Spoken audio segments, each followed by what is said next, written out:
Mouse Math. Albert's Bigger Than Big Idea by Eleanor May. Illustrated by Deborah Melman. Read by Nicole Gose. Albert and his sister Wanda were going to the People Kitchen with their Cousin Pete. "Here's the plan," Cousin Pete said.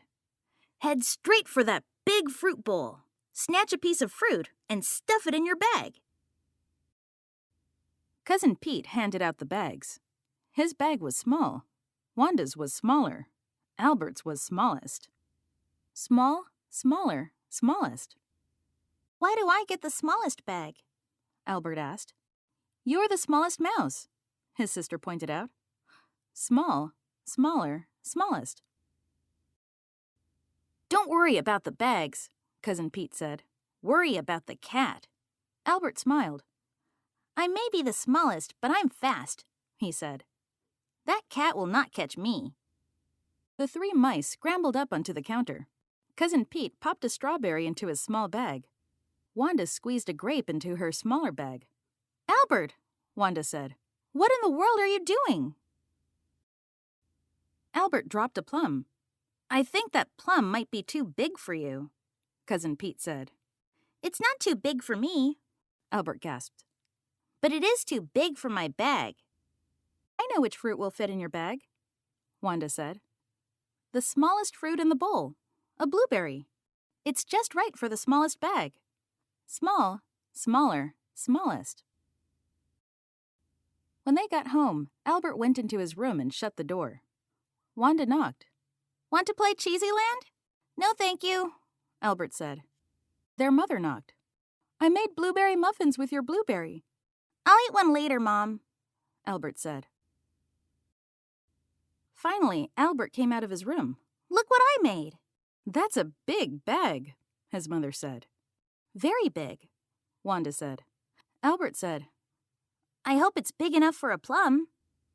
When they went back to the fruit bowl, Albert took his big bag. "Look, Albert," Wanda said. "your bag is big enough for a plum." "Albert?" But Albert wasn't looking.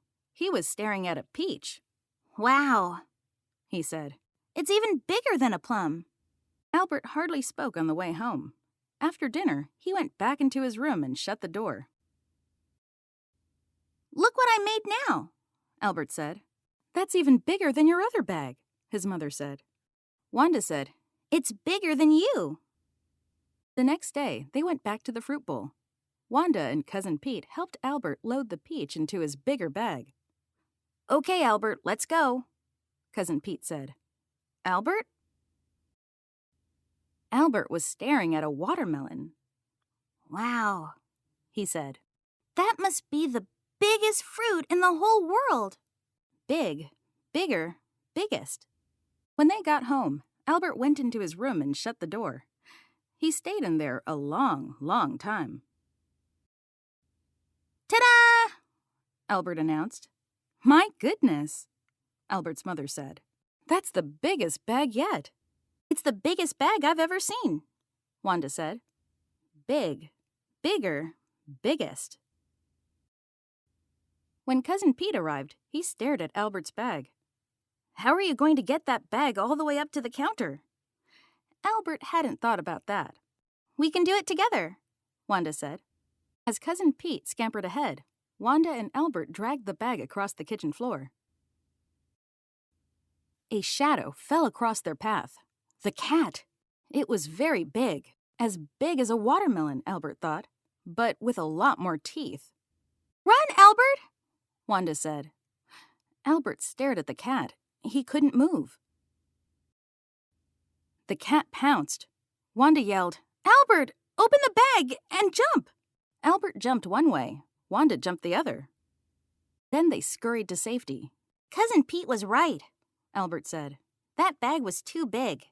"Too big for getting fruit," Wanda agreed. "But just the right size to catch a cat."